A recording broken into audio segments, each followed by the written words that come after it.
Acton in Focus is brought to you by Acton Pharmacy.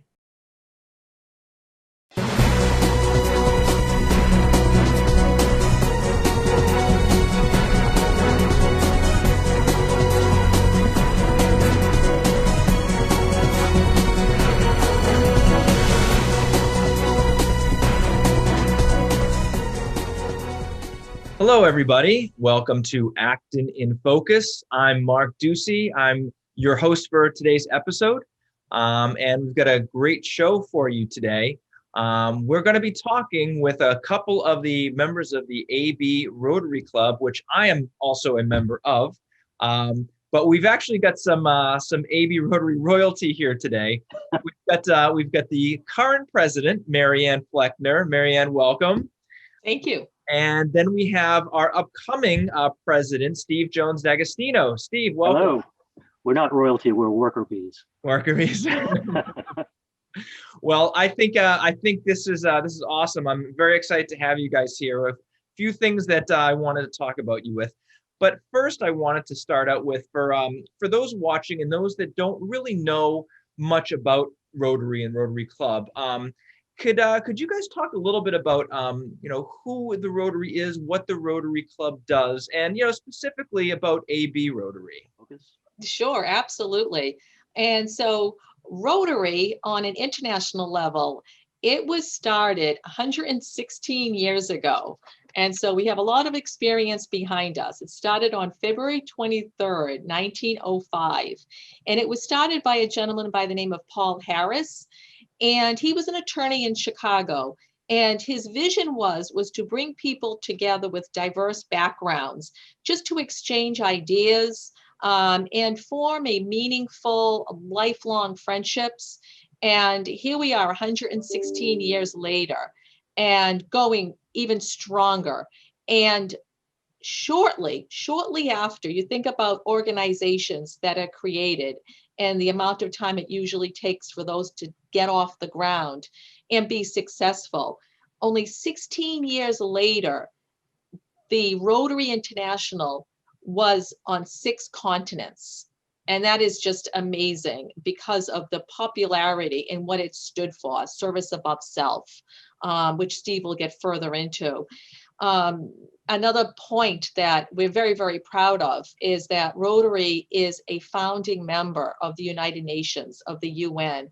And so it has a seat, it does not have a voting seat, but it has a seat on the UN, along with the American Red Cross. So that's something that we always like to point out. And another big factor, people are very familiar with polio that happened in the 50s and 60s, whether it was ourselves, a family member, friends who we know who were affected by polio. Well, Rotary got involved with polio in the mid 70s and specifically in 1979. And what we continue to do is we raise money and we're involved with the immunization. And so the goal in 1979 was to immunize 6 million children in the Philippines. And today, polio is only on, I think, in three countries. And back in 1988, it was in 125 countries. So this work that we do, the money that we raise, not only just international, but locally. And we'll get into more of that. Now, Rotary is, as you've mentioned, Rotary is worldwide. There are clubs all over the world. And I think one of the cool things about Rotary is how we get some young people involved by doing overseas I don't know what you call them. They're like these programs where, we'll have a young Rotarian from France come visit us, and then we'll have a Rotarian locally go visit, France. And so you get this great, this cultural connection through Rotary. And if you were to, if you're a Rotarian and you were to visit other country, you could go and visit those clubs and be part of those meetings. So it really is this wonderful worldwide organization. And I believe that's Essex, the eastern states, student exchange programs. And we do that in conjunction with the State Department of the United States government. So there are actually two organizations hosting and sponsoring that. The Rotary district that you're in, and then the State Department. On that note, I will never forget one of my first meetings. We had one of our students that we sponsored attend one of our luncheons. And those who are familiar with golf, or even if you're not, you've heard of the Masters and you get the green jacket if you win the Masters. I think, I'm not a golf player, but I remember this student who came, and the student had a blue jacket on with, I would probably say, more than 50 different pins all over this jacket. And that's a big part of this exchange, is that when they come here and they go to various clubs and they're exchanging pins with other students who are on exchange, it's such a camaraderie to see. And then when we send the student over to the corresponding country, they do the same. And it was just so inspiring to see such young people who have learned so much and have seen so much at such a young age, and being sponsored by Rotary, being sponsored by our club, and being able to make those connections that last lifelong. But the jacket was so cool to see, and they really were so proud of it, as they should be.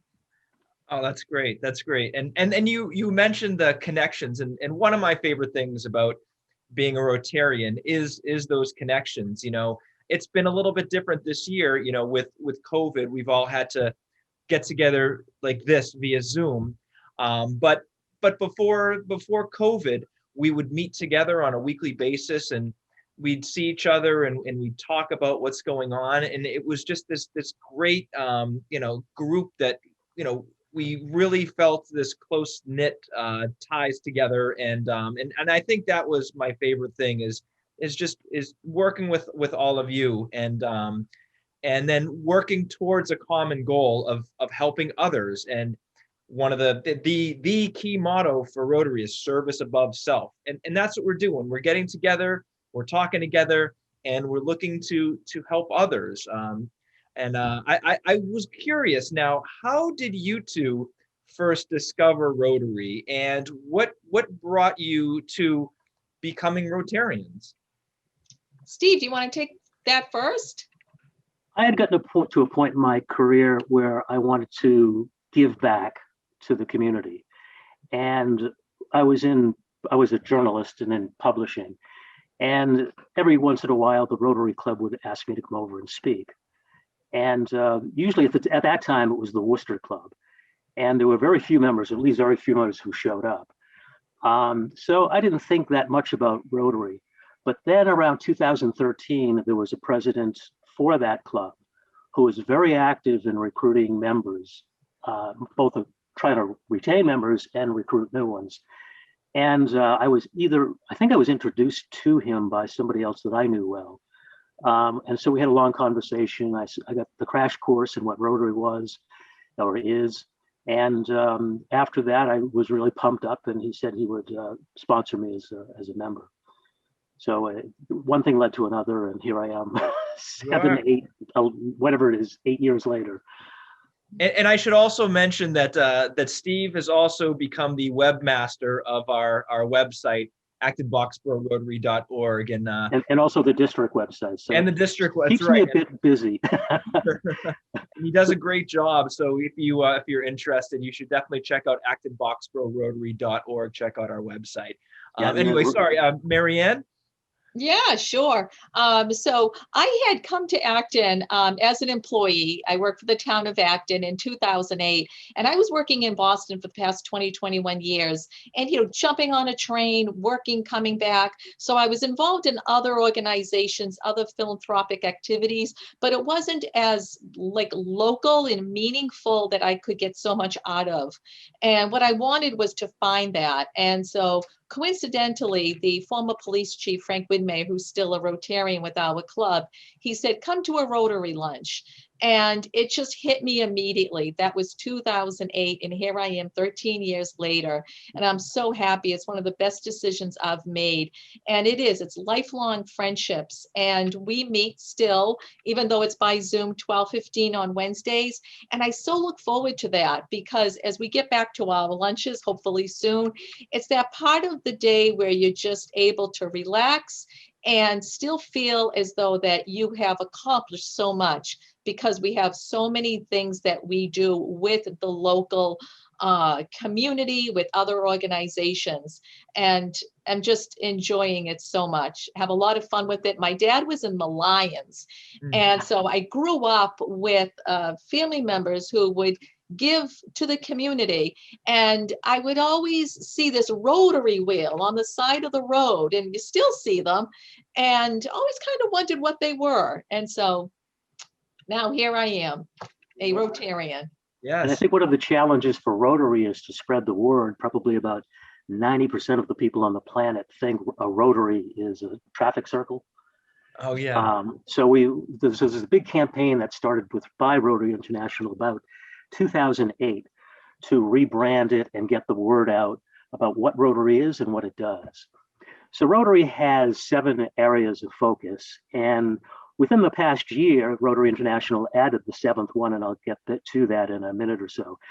So we've got basic education and literacy, maternal and child health, peace and conflict prevention resolution, disease prevention and treatment, water, sanitation and hygiene, community and economic development, and then support the environment. And these areas of focus are very similar to the United Nations areas of focus, because as we noted before, the Rotary and the Red Cross were the two among the founding members of the United Nations. Both of them don't have voting seats, but they do have seats in the United Nations. So out of that came these first initial 6 areas of focus, and then just in the past year, we added support the environment. And then if you look at that as sort of a pyramid, there are certain things you have to do first. You know, you want to take care of disease prevention, water and sanitation and hygiene, maternal and child health. So those are like the bottom or the foundation of the pyramid. And as you get those under control in a community, then you can start doing other things like basic education and literacy, or community and economic development, or support the environment. So those are the next couple of levels. The one sitting at the very top is peace and conflict prevention and resolution. And the idea is, as you take care of the other 6, maybe peace will start breaking out instead of wars breaking out. Excellent. Thank you for sharing that. That was a really cool graph to sort of explain the different areas of Rotary. I think I think a lot of viewers, I would say most viewers have heard of Rotary, but they just aren't really sure. Like Marianne said earlier, like what Rotary actually is. Right. And that's one of the main reasons why I wanted to do this show with you both today. But I also wanted to do this show to talk a little bit about an upcoming event that's happening. Now, one of the things that our club does is we hold different events throughout the year to raise money for different organizations. In the past, we've had masquerade balls. We've done a comedy for a cause. We have a yearly golf tournament. And this year, we're doing something a little bit different. It's called Bids for Brighter Futures. And I wanted to use this time to promote that a little bit. So Steve or Marianne, would you care to talk a little bit about what this event is and who it will be serving? So thank you, Mark. As we had talked about, is that a big part of who Rotary is helping the community, whether it's local or state or national or international. And so this particular fundraiser that we're doing is on the local level. It's called the Bid for Brighter Futures. We're so excited about it. It will be starting in a couple of weeks on April 17th, and it goes until April 30th. And Steve will be talking a little bit more about that, ending with this fun-filled gala on the 30th.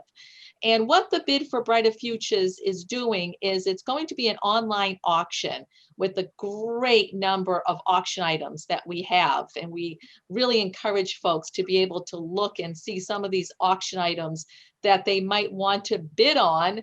And some of these, I've already had my eye on some. And they range in price as well. You can bid real low and some go hopefully high for those two organizations that we will be sponsoring. And those two organizations that we are raising money for, that we are sponsoring.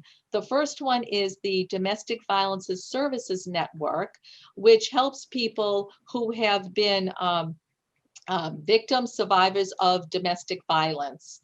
And the second one is the Acton Food Pantry that provides food and services items to families in the Acton-Boxborough area. And especially during last year, the number of people that the Acton Food Pantry has serviced has increased dramatically.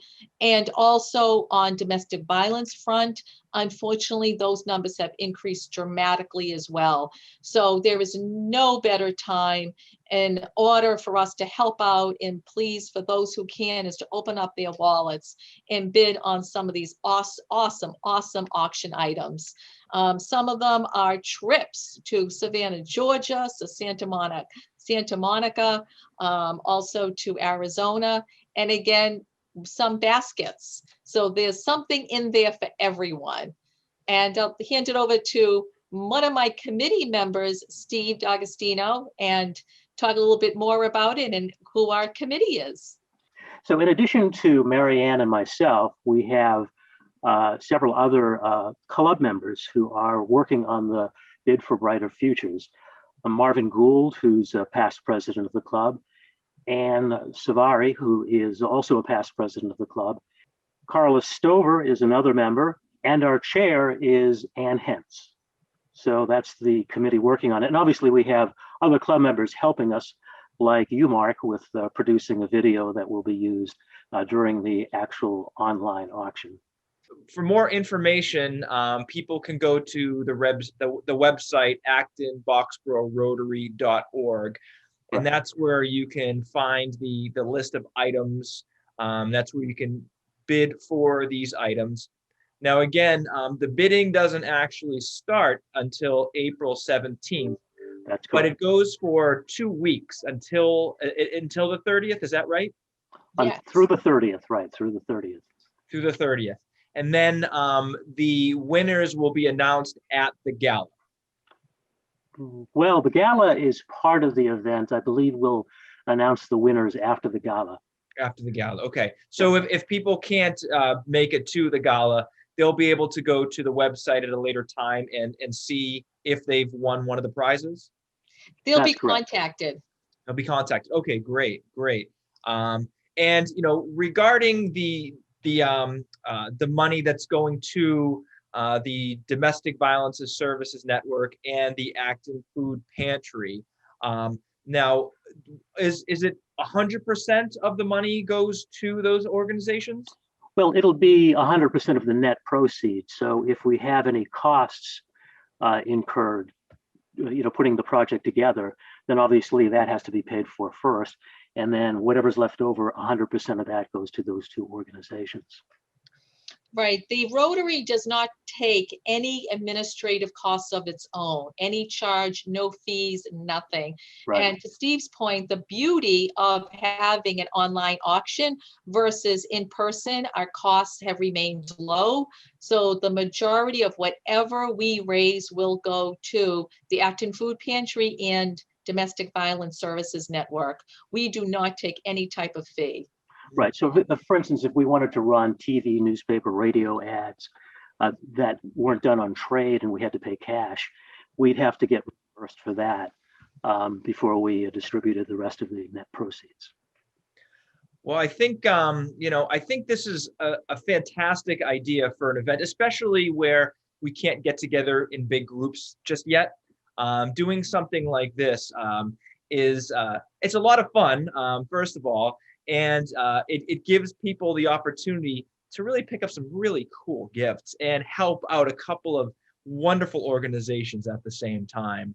I'm really excited to see how this goes, and it's our first virtual event, so it'll definitely be interesting. But I'm really looking forward to it, and I think for those of you viewing this episode, again, go to actonboxboroughRotary.org, take a look at what some of the amazing items are that are going to be offered, and put in a few bids. You never know, you might win something like a trip to Savannah, Georgia. How cool would that be?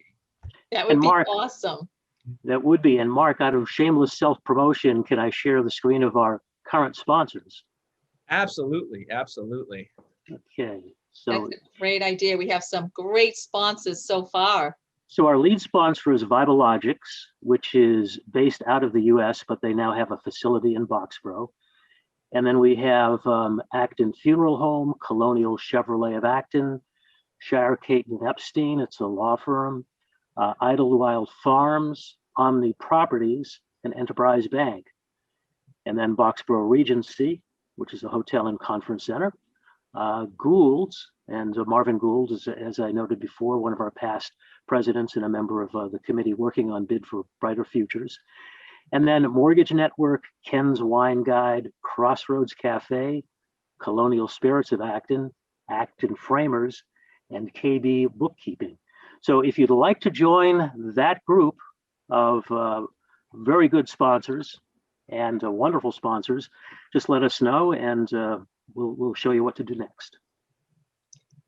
And I think also is that you can go directly to Bid for Brighter Futures. If you just want to put that in your search, and it will come up directly as well. Right, and so this is it right here. This is works. Yeah, here's the web page for 32auctions.com/Bid for Brighter Futures. So they handle a whole bunch of auctions for different organizations, and we happen to be one of them. So this is like a sub page of their overall website. And as you'll see, the opening page just explains what we're doing and why we're doing it and who we are. And then you can click on View All Items to see the items that are being auctioned off and what the starting suggested bid is. And then if you want to go, let's go to the top one here. It's butterfly pendant earrings. Then you click on that and it will provide more information about that particular item. So those are that's a separate web page, but you can get to it from the Bid for Brighter Futures website. And one could see, as I had mentioned earlier, is that these bids start at very reasonable prices. Of course, our goal is to raise as much money as possible, and we're confident and hopeful that we'll reach our $30,000. And at the same time, though, is that folks who might want to give, but they're not able to give as much, some of these bid items start at very reasonable prices. So we're excited. We have something for everyone. Yeah, this is going to be great. I think this is really going to be super successful, and thank you all, the committee putting this together. It was a great idea, and I'm very excited for it. So to kind of end this, just wanted to see if either of you had any final thoughts that you'd like to say before we close this out. Marianne? Sure. So if this sounded interesting to you, some of these fun things that we do, you want to get more involved in your community, we would love to have you be a guest of ours, attend one of our weekly meetings, become a member. And if you're interested, reach out to us. We'd love to hear from you. And you can reach out to us at abrotaryclub@gmail.com. Again, that's abrotaryclub@gmail.com. abrotaryclub@gmail.com. Thank you so much. And Steve, any last minute words from you? Well, no, Mark, thank you very much for having us on, and you're a great host, and we look forward to doing this on some more occasions with other events down the road. Absolutely. Yeah, we would. I'd love to have you guys back again. This has been great. And for our viewers, hope you enjoyed this episode. If you have any stories that you'd like to share with us, you can reach us at infocus@actontv.org. Again, that's infocus@actontv.org. And with that, Steve, Marianne, thank you both so much for being my guest today. April 17th, April 30th, Bid for Brighter Futures. Make sure you check it out. Thanks, everybody. Ciao for now.